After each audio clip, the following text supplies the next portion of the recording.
بسم الله الرحمن الرحیم. ټول ستړي مشه، الله دې وکړي چې روغ او رمټ به وي. د اکسل پروګرام 15 درس دی. تاسو د سیرات انلاین اکاډمۍ د فیسبوک پیج څخه دا درس تعقیبوئ. په تیر درس کې موږ د هوم ټاب آپشن اړوند چې کوم هغه مو ټول ویلي و خلاص کړي مو. نن درس زموږ چې دی په انزرټ کې د ټیبل موضوع ده. د څنګه تاسو په اکسل کې یو ټیبل جوړوئ او د هغه اړوند کوم آپشنونه چې دي هغه وایو. دلته ما جدول جوړ کړی دی. په دې جدول کې مو د شاګردانو اړوند مشخصات لیکلي دي، نوم دی، پروګرام دی، څومره فیس ورکوي، کوم تاریخ دوی نوم لیکنه کړې ده او په کوم ټایم دوی کلاس لري. دلته د ټیبل په برخه کې تاسو به اول خپل دغه کومه ساحه کې چې لیکنه کړې ده دا به ټول سلیکټ کړئ، انتخاب به یې کړئ، بیا به راشئ په ټیبل به کلیک وکړئ. یوه لاره دا ده چې تاسو خپل دغه لیکنه په ټیبل باندې چینج کړئ. بله لار دا ده چې تاسو د هوم ټاب کې ساحه تغیر انتخابوئ، راځئ د فارمټ از ټیبل برخې نه ډیزاین ورکوئ. دا ډیزاین هم رنګ او ډیزاین ورکول کېږي او هم مرسته کوي چې دغه ساحه یا د کومه لیکنه مو چې کړې ده ټیبل ته چینج شي. بعضې کسان دې ته وایي دا ما ټیبل جوړ کړه، د ټیبل شو. دا سمه ده چې موږ په نظر ټیبل دی یو ښه منظم جدول دی، خو اکسل دا د یو ټیبل په حیث نه پیژني. یعنی د ټیبل اړوند آپشن موږ ته نه راخلاصوي. اوس که زه په دې ټیبل کلیک هم کوم، دلته ماته کوم ټیبل ډیزاین ټاب نه راخلاصوي ځکه اکسل نه پیژني ده. نو تاسو به دا ور معرفي کوئ. خو دې په خاطر به زه ساحه انتخاب کړم، را به شم انزرټ ته په ټیبل به کلیک وکړم او ساحه ټوله تاسو ته یو ځل بیا هم وایي چې همدغه ساحه ده، بالکل همداسې ده. خو دې کې یو پوښتنه کوي، وایي مای ټیبل هاز هیډرز. ستا ټیبل هیډر لري؟ هیډر نه هدف دا دی چې تاسو دغه جدول ته عنوان ورکړی دی که نه. ګوري زه به یو کار وکم، دغه جدول به دومره انتخاب کوم له دغه عنوان نیولې تر دې ځای پورې. د پورته چې ما سیرت انلاین اکاډمي او ټیبل لیکلی هغه مې همداسې عنوان په خاطر لیکلی دی. اصلا زموږ جدول دا دی. نو دا ساحه به انتخاب کړئ. نو که ته چیرې عنوانونه لرې نو دا آپشن به ټیک کړئ. عنوانونه دې ته وایي نیم، پروګرام، فیس، ډیټ، دې ته عنوان وایي. دا لرو، خو که دا له ټیکه وباسي بیا خپل اکسل عنوان ورکوي. نه موږ عنوان لرو، دې ته به وایي اوکې. ګوري رنګ هم چینج شو، ولې؟ ځکه یو ډیزاین اخلي ځان ته دا ټیبل. اوس دغه ساحه مکمل ټیبل ته چینج شوله. ښه والی د دې څه دی؟ د دې ښه والی دا دی چې تاسو ته دلته د فلټر بټنونه هم پیدا کېږي.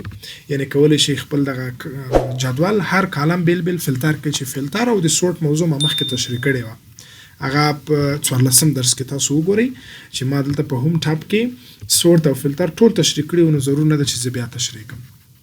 نو اوس چې کله نیم باندې کلیک کوم زه کولی شم فلټر کړم، پروګرام برخه بیل فلټر کړم. د مثال په ډول زه راځم په دوی کې فقط وایم چې ماته د ورډ پروګرام زده کوونکي ښکاره کړم، فقط هماغه کسان ښکاروي.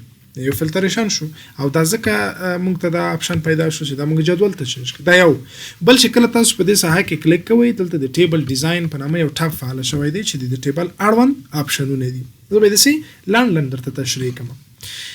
که چیرې زه له دې جدول نه په دې خواته برخه کې کلیک وکړم نو دا آپشن موږ له لاسه ورکوو. نو تاسو به هرومرو په خپل د جدول ساحه کلیک کوئ، را به شئ دلته ټیبل نیم. د دغه ټیبل نوم څه شی دی؟ ټیبل نوم چې دی ټیبل 1 دی. تاسو کولی شئ دغه ټیبل نوم تغییر هم کړئ. د مثال په ډول زه دته د سټوډنټس په نامه نوم ورکوم. ګټه یې څه ده؟ ګټه دا ده چې کله زه په دې شیټ کې بلې خواته ځم کولی شم اسانه خپل جدول ته ځان ورسوم. نیم باکس برخې ته به راشئ، دلته به ته سټوډنټس ولیکئ چې کله انټر کې مستقیم به ته همغه ساحې ته یوسي کوم چې ستا جدول دی. بله موضوع بیا راځو ټیبل ډیزاین ته. ریسایز ټیبل لرو، یعنې که تاسو د خپل ټیبل دغه سایز او اندازه کموئ او زیاتوئ. فرض کړئ دلته موږ یو بل کالم هم ضرورت دی چې زه یو څه ولیکم، دې خواته یو بل هم ضرورت دی، خو فعلا دا په جدول کې نه حسابېږي. خیر راځئ چې دا دوه کالمه مخکې له مخکې په جدول کې راولو. نو د دې لپاره ټیبل ډیزاین ته راځم، ریسایز ټیبل ته. نو ته کولی شئ له سره د جدول انتخاب کړئ او څومره اضافه چې غواړئ هغه ساحه هم سلیکټ کړئ. زه 2-3 کالمه غواړم. چې کله اوکې ورته وایم اتومات 3 کالمه هم عنوان اخلي او هم ډیزاین اخلي او هم په جدول کې حسابېږي. یا که غواړئ برعکس بیرته یې کم کړي، زموږ جدول تر همدې ځای شو، دې خواته اضافه دی، نو دې لپاره به ریسایز ټیبل ته راشئ، بیرته به هغه ساحه انتخاب کړئ کوم چې ستاسو جدول دی. اوکې به ورته ووایئ، نو بیرته ستونزه حل، مشکل حل. بیا راځم دې برخې ته. دلته بل آپشن لرو موږ د سمرایز وذ پیوټ ټیبل چې دا په انزرټ ټاب کې لومړی دلته پیوټ ټیبل آپشن دی. زه مستقیم ټیبل ته راغلم. ولې ځکه چې پیوټ ټیبل د ټیبل نه جوړیږي، یعنی اول تاسو باید ټیبل وپیژنئ، وروسته له هغې پیوټ ټیبل جوړ کړئ. د چې پیوټ ټیبل څه کوي، کار یې څه دی، دا په بل درس کې راځي. نو فعلا درس مو ټیبل دی. بل آپشن یې موږ ته راکړی ریموو ډپلیکیټس. په دغه جدول کې که چیرې موږ تکراري یو کس ولرو، احمد دی 2 ځلې موږ دا په دې جدول کې ذکر کړی دی، نو دا ریموو ډپلیکیټس کوي، یعنی همدغه تکراري کسان ډیلیټوي. راځي یو کار وکړو. فعلا زه تکراري کس نه لرم، صحیح دی، نومو کې به تکراري احمد ډیر وي، خو ټول ورډ، ټول یو فیس، ټول د یو کس زمن نه دي کنه، نو دا باید فرق ولري. یو احمد د محمود زوی دی، بل احمد د علي زوی دی، صحیح دی، نومونه به ورته وي. خو دې لپاره به زه دغه لومړی کس چې احمد مکمل مشخصات کاپي کړم، لاندې به راشم کنټرول وي پیسټ به یې کړم، یعنی په دې معنا چې ټول مشخصات یو ډول دي، هیڅ هم فرق نه کوي.